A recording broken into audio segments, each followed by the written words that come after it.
Do you know, that's exactly what it was like. He was a pioneer, Lonnie Donegan, and if it wasn't for him, as you said, he opened doors for everybody else. All those kids, all those working class kids, suddenly music became available because all you need to do was get a washboard, a bit of string, a broom handle, and a washboard, and a cheap guitar, and you're away. Absolutely, yeah. And before, it would have been out of their league. Oh, completely. There was no way that you could ever have... No, you needed a duffel coat, a scarf, and a brass instrument, but now this was punk in the 50s, really. Do you know what? It is punk. That's it's exactly what I think of him. To make a guitar, because he couldn't afford to buy one, he made a guitar out of plywood, and without Lonnie, no Beatles, no Who, no Stones. He opened the door for everybody. Unfortunately, he got a little bit trampled in the rush as they all came through. Of course.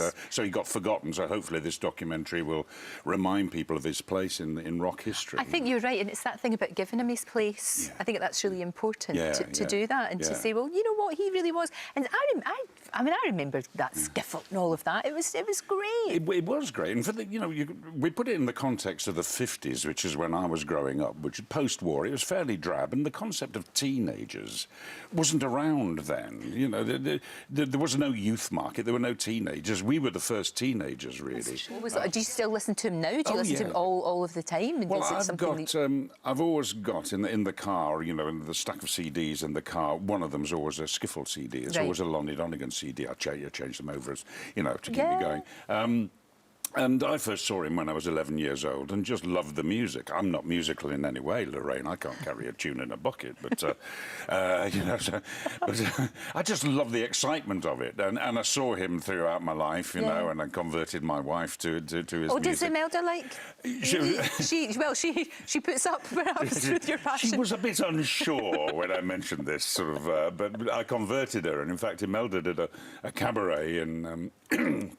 excuse me, in London and then in New York, and Lonnie Donegan's version of Frankie and Johnny was kind of the highlight of the cabaret show. Fantastic. Yeah, so she became a real convert. She can really carry a tune. That girl can carry a tune. She really can. I mean, that day we sang was amazing. And also, obviously, Gypsy. Gypsy, yeah. Tremendous. That was a triumph. That was a tour de force. It was a tour de force. It was a tour de force. I love saying tour de force. Tour de force, yeah. She's a tour de force, a tiny tour de force.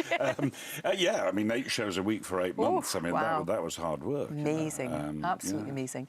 And tell me, I have to ask you about Downton, of course I do, because you were on holiday in New Zealand and you get recognised. It's global. You can't go anywhere. No. People are always going to go, hello. Mr. Carson, I need to shave off my eyebrows, I think. They always know that. Do you think there will be a film? Do you think it's something that might happen? I think we'd all love it. I mean, great. You never dare say until you see the script, but I think the script has been worked on, and if it happens, that'd be great. And I think... I detect from the people that I talk to that everybody wants a film, and I'm sure we'd all be happy to do it. It would be great if we could do that, because although it did kind of... A lot of things were, a lot of loose ends were tied up, if you like, but there's still so much there. There's so much there that we want to know about those characters. And we've got to know them so well, and we've really invested in them, so we want to know what happens to them in the future. I think people became friends with the characters, didn't they? Completely. And do you think that you'll all... I mean, because your job's very strange in a way, in that it's very intense when you're working together, and then, of course, you go into the next job, and that's very intense. But I sense that you'll always be in touch with the Downton gang. Completely. I mean, Sophie McShear, who plays Daisy the Maid, and Phyllis Logan, Mrs. Hughes, 2 nights ago we had a little preview screening of the Lonnie Donegan documentary. They came along to that, and so, we had a few drinks and caught up. I'm seeing Leslie Nichol. Leslie Nichol, Mrs. Patmore, lives the high life with a swimming pool in Los Angeles. I know. Excuse me. I know, and goodness me, and looks incredible. You're having a lovely time with hummingbirds in her back garden, so... So I'll see her soon. And so, we all stay in touch, because we've got 6 years of shared history together. Of course. Well, I do hope they do a movie.